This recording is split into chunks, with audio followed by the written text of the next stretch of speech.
Welcome to the Steve Stine Guitar Podcast, brought to you by guitar-zoom.com.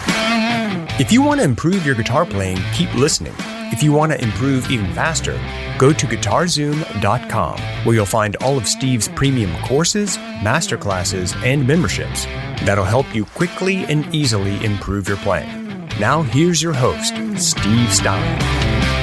Learning songs, there's a technique that I always teach called clearing. And so today we're not using guitars or anything like that. And if you're at work or maybe you're busy doing something else, you can always come back to this and watch this later. And it's just something to think about a little bit.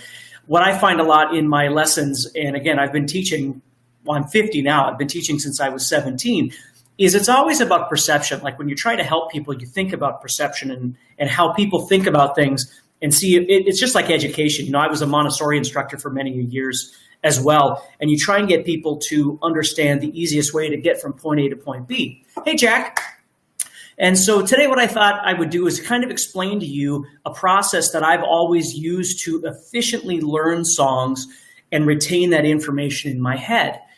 Now, again, it's going to be me talking, so it's not playing or anything, but hopefully this can help you a little bit. Hey, Raj. Hey, Father Dave. Hey, Ryan. Hey, Anthony. So what we're going to do is we're going to look at this from two different perspectives. The first one I want you to think about, and again, I'm just going to use some analogies here too. Hey, Tally. Hey, Brian. Is that when you're trying to, let's say you've been introduced to a song that you're going to learn. Maybe it's a cover song. Maybe it's an original song that some friend of yours wrote or something like that. Hey, Greg. Hey, Aaron. Hey, Crispy Rambo. Jerry, Paul, Little Abner, John, James. So awesome that everybody's here. Hey, thank you, Easy E. Thank you so much. Hey, Marshall. Hey, Robert. Okay, so again, what we're doing today is we're going to be talking about how to think about songs, how to memorize songs, hopefully more efficiently, and how to retain that information, if you will. And I'm going to be using some analogies like I normally use to try and make things a little bit easier for you. So, hey, everybody. Hey, Michael. Hey, Fran. Hey, Donald. Hey, Eugene. So again, no guitar playing today, and I want to get right on. I know everybody's saying hi, and I'm saying hi to everybody, but I don't want to waste too much of your time. So here's what I want you to think about. If you had a song that you need to learn, okay, and you don't know anything about the song, so we haven't started figuring out the key. We're not anywhere near that right now. We just have this song that we have to learn. Maybe it's a song we're going in the studio to record, or maybe it's a song we're learning with a band, or again, it's a song that maybe your band came up with and they've presented it to you, and now you need to learn it. And you certainly come across this a lot when you play in bands, whether it's a cover band or whatever it might be. And certainly when you get hired to do work, like if you get hired to go on tour and you've got 25 songs or 20 songs that you have to learn, and you have 2 weeks to learn them, right? So a lot of times you don't have a lot of time to get all this together. You just have to get it together and go. So this says October 12th. Is it just going to load until? I'm not sure what that is, but anyway. So today is just a Monday motivation thing. That's all it is. And we're talking about songs.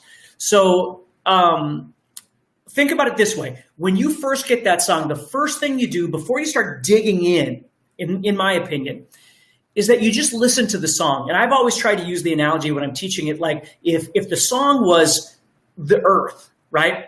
And you're out in outer space and there's no gravitational pull. You're just experiencing the song in a very generic and, a visual or aural, in this case,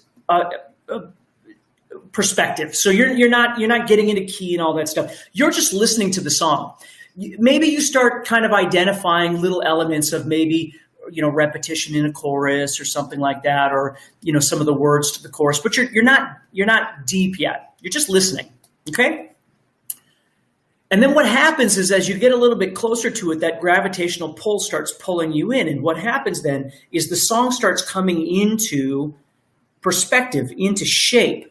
And you start realizing, again, we're not ear training right now, that sort of thing. We'll certainly talk about that stuff sometime. But we're just now recognizing that there's some elements that we are aware of. There's a groove, there's a tempo, there's a time signature, and there's certainly elements of repetition that are happening. And this way, what we're doing is we're trying to just get to know the song. Okay, it's like dating. We're just getting to know the song. We're not getting married. None of those things. We're just trying to get comfortable with what's happening.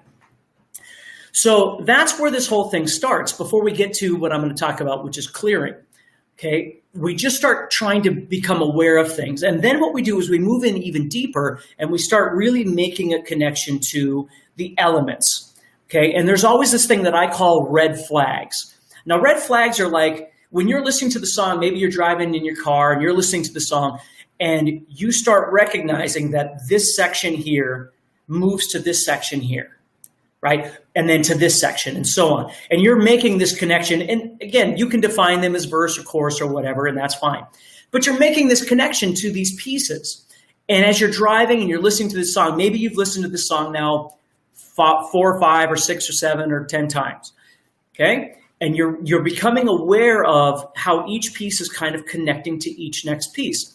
Red flags for me are the parts where you're not, you go, oh crap, I didn't realize that was there. I keep forgetting that that's there, okay? That's a red flag thing. You just pin that little part with a red flag and go, okay, so I know that that's going to be an issue. Now again, we're not talking technique or anything. We're not there yet. We're just orally listening to the song at this point.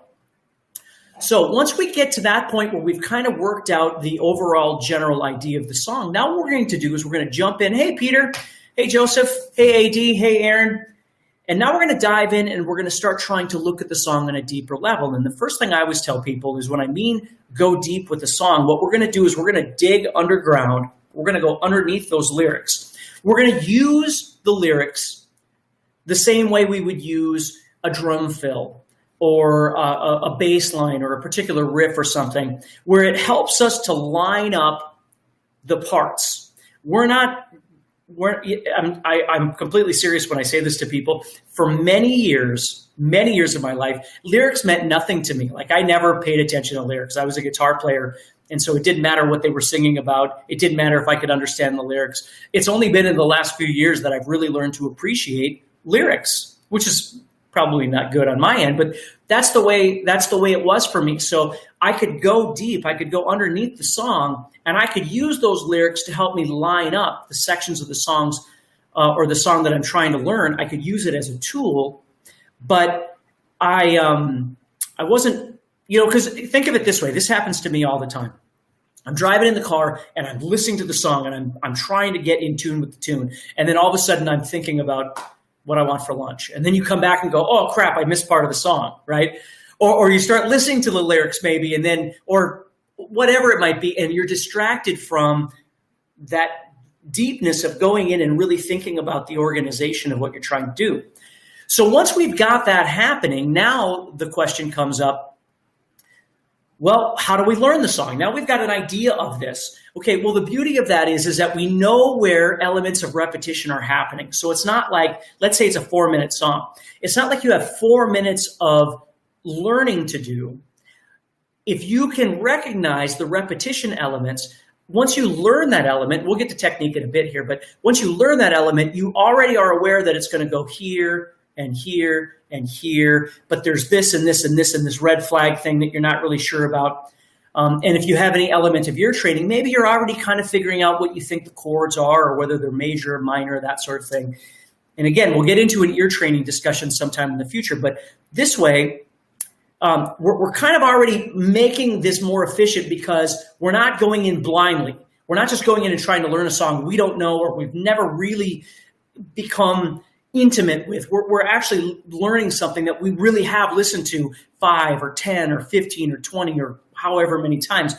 We've gone in there and we've listened and we know what we want to do.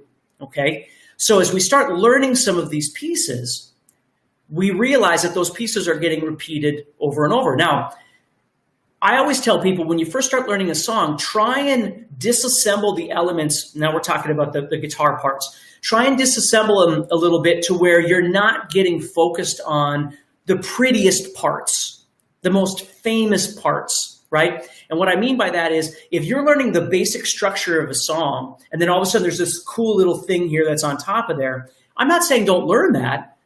That's great. But again, let's say you had a deadline and you were trying to learn this song. You've never played it before, and you can already tell that it's going to give you a little bit of challenge by just generally listening to it. You don't want to get dissuaded or kind of off the beaten track because of some lick that's in there that now you're spending 3 hours trying to memorize. Again, I'm not saying you shouldn't do that.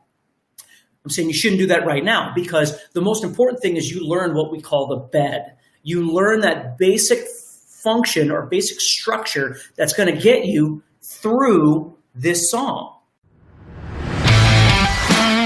If you're enjoying this episode and you'd like to support the podcast, go to guitar-Zoom.com and consider becoming a premium member. There are 3 memberships to choose from. VIP, which gives you instant access to a library of short but powerful courses as well as new bite-sized lessons each month. There's also Play Songs that gives you step-by-step lessons so you can learn to play your favorite songs fast. And finally, there's Masterclass, university-level training on everything from soloing to music theory, from blues to home recording. For more info about these memberships and all the premium courses available to you, go to guitar-Zoom.com. Now back to the podcast. Okay, we need that to be able to get together with a group of people and play. If we just show up and go, well, I didn't learn the song, but I did learn that really cool lick, your band's going to go, well, okay, but what good does that do us, right? So we have to focus on learning the functionality, the basic structure of that song all the way through, not the pretty stuff, I call it, on top. We'll worry about that later. Let's just get this thing learned. So now we're in there and we're actually now practicing. We're learning the parts, okay? Now, of course, the hard part is if you're learning a song and you come across a section of the song that is maybe technically out of your range today, not next week or next month or something, but today, that thing is causing you an issue. Well, again, it depends on if you have a time limit. If you have a time limit, you can sit and practice that over and over and over. But again, what I want you to do is I want you to kind of gloss over that at this point and try and learn this bed. Now, if there are 12 of those elements in this song, just hypothetically, that are going to give you big issues because technically they're above your level at this point, and I'm not being negative, I'm just being honest, then you have to look at it realistically and go, I'm not sure if this is going to happen because I need more time to develop all of this stuff. If there's only 1 or 2, we can come back and we can work with those a little bit, right? So this is where that honesty of learning songs or writing songs or whatever, it all depends on how much time you have, right? How much determination you have, how much effort you're going to put forth to learn whatever it is you're trying to do. But again, let's say we've got a song that is within our wheelhouse. So we start learning this basic structure. Here's the big thing for me. This is where clearing comes in. Is now I've been learning all these parts and I separate in my head listening to the song and playing the song. Okay, I've been listening to this song way longer than I've been trying to learn it because I would drive around, and this is something I always do, drive around my car. I live 4 hours from Minneapolis, and I have lots of friends in Minneapolis that play in a band, 2 bands actually in Minneapolis. So it gives me 4 hours to drive to Minneapolis for band rehearsals, things like that, to listen to and craft, which is something I love to do. I just love this kind of stuff. How these songs and structures and things like that go. And even if I'm not going to Minneapolis, I'll just drive around and listen to songs. Once I get it in my head, then I start crafting this bed, if you will. Now, here's the trick. Once you've done that, you start listening to the song. You go back to listening to the song and you see if you can visualize and literally see yourself playing the parts of the song. So I'm not getting in a car accident here, but I'm driving. Maybe you're not driving. Maybe you're just sitting in your room or studio or whatever. But so I'm listening to the song and I can see myself playing. I can see all the parts. And I do this all the time. Now, what clearing is if I get to a part of the song where I can't see it, it's like a dirty window. Like I got a window back here. It's a dirty window. I can't see clearly through it. Okay. That is going to be an issue for me when I get together with my band or I start recording or I jump on stage, right? I call them tension points. Those parts, if they're not cleared, they're going to give you problems. They're going to stress you out right? They're the parts that are the most forgetful. They're the parts where you tense up and go, oh crap, here's that part again, right? Or it hits you when you're on stage and that's where the mistakes happen. We need to clear those parts, those red flag parts. So as I'm listening to the song, if I come across a part that isn't clear, I make a mental note or literally mark it down on a piece of paper or whatever, and then I go back, and that's the part that I have to keep twisting and connecting to, if that makes sense. Once I've done that, I can clear it, and it's ready to go. Okay? So hopefully that kind of makes sense to you. Now, the last thing I want to tell you about, and again, I'm using the driving analogy, is that learning how to play a song, or learning how to play 10 songs, or learning how to play, if you've ever played in a cover band, from 9 to 1 or 9:30 to 1:30 or 10 to 2 or whatever you're playing, you know what it's like to play 40 or 50 tunes at least sometimes, right? How do you remember all these songs? Okay, well, I'm going to use the analogy of driving again. When I start playing a song, I don't see the entire song sitting out in front of me as a whole entity. I don't. Maybe you do, but I do not. Okay, what I do is I think of the song like driving. Okay, if I'm going from where I live to wherever my destination is, I'm going to get groceries. Okay, I'm 30 miles out of Fargo, so I'm driving into Fargo. I know where the stop signs are, right? I know where I have to turn left and where I have to turn right and all those sorts of things to get to my destination. I'm not thinking about the entire drive the minute I get in my car. I just start driving, okay? So what I want you to think about here is, as I'm doing this, okay, I know where those things are. I know where that stop sign is, okay? So when you're learning a song, it's like driving through the song. You know when that stop sign's coming up. It doesn't surprise you. You've already cleared that, okay? It's already coming up. So as you're playing that song and you're on stage and you're playing with your band, that part is coming up. You're aware of it just like you're driving. If you're not, again, there's a clearing issue that you need to work with. So that's what I want you to be thinking about a little bit when you learn songs. And the beauty of doing that is it's easier to retain that information as you keep learning other songs, okay? Now, finally, because again, I don't want to take up all of your time, if you go back to the thing I said before about certain issues that you're having with the song, and I would encounter this with students all the time, because with my students, not only did they learn how to play, but we would have actual performances with my students where they'd get together with a drummer and whatever, and they'd perform in a band and things like that, because I always thought that was a really important element of learning. It wasn't just playing, but actually interacting with other musicians. And let's say I have a student that's learning a particular song, and it could be just like you or even me. And they're learning this song, and we get to a certain part in that song. Maybe they're learning Sweet Child of Mine by Guns N' Roses, and they get to the solo, and they cannot play that solo. Okay, then I have to teach them that it's okay for them to revamp that element if there's a time limit. I'm not saying don't learn it note for note. And again, you can do whatever you want, but you can't make the impossible become possible just immediately because you want it to happen, right? It takes time and it takes effort and all these different kinds of things. Okay, so what I help them do is craft elements that can fit that space that maybe aren't exactly what the original artist did, but something that will still suffice to get them from this level to this level, which is practice to performance, as opposed to, well, I'm just going to practice until I can play it.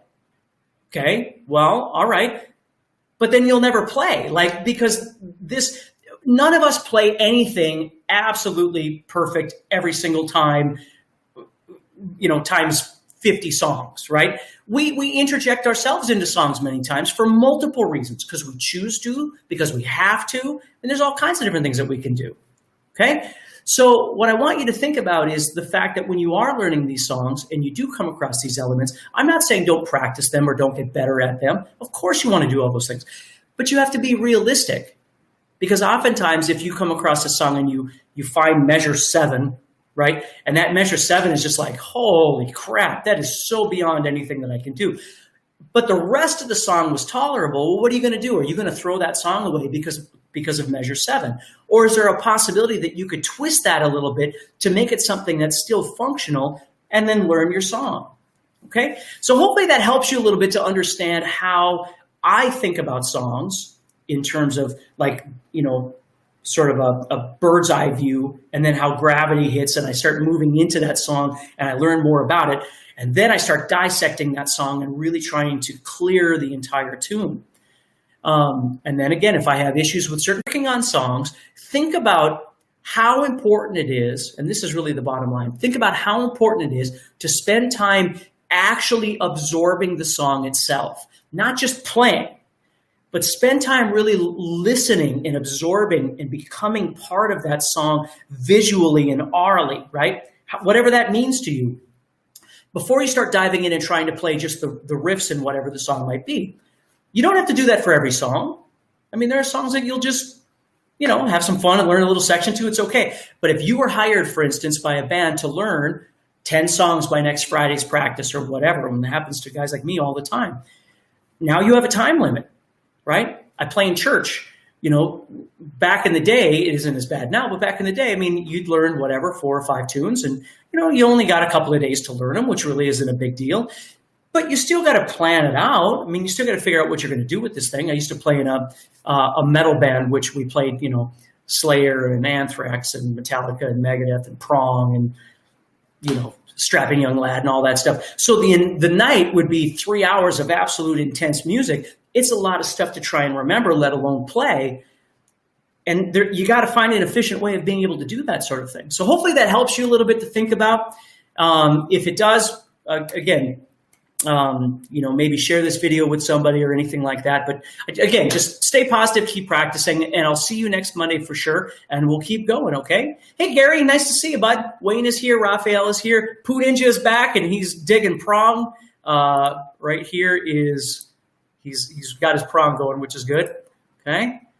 So, yeah, prong's awesome. I love that kind of stuff. So you're welcome, Gerald. You're welcome. You're welcome, White Rabbit. Thank you so much. Everybody take care, stay positive, and I'll talk to you soon, okay? Next time on the Steve Stine Guitar Podcast. So, okay, well, let's get going with this because I don't want to take up too much of your time here. So let's say instead of thinking about playing this, that whole shape, let's just take the first octave of it for now. Just that octave. And what I want you to think about is I want you to think about how you could take that and start playing it in different places on your fretboard. So let's take the 6th string, 5th string, and 4th string and try and learn how to play this major scale on all 3 of those. And again, it's going to be quite easy because it's always the same shape, right? Hey, Wayne, do I teach acoustic? I do. Yep. Stuart, and the stuff that we're learning today certainly can be applied to acoustic as well. There's so many different things that can be applied anywhere. So, okay, cool. Let's keep going. So let's say I found on the 5th string, I found the E. Okay, and I'm going to play that same major scale. So I've got 1, 2, 3, 4, 5, 6, 7, and then 1 again. Now remember, as we're playing this, what I want you to think about is how the shape I'm playing is exactly the same. I'm playing a spread fingering, and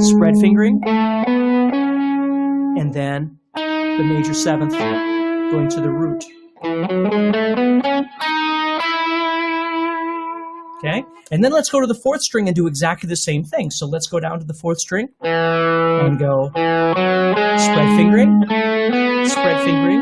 and then the major 7th to the root. Now, because of the tuning of the guitar, when you go to the 4th string, you got to move in 1 more fret yet. And what's really great about this is if you're not really apt on ear training, this is a really great way of getting your ear used to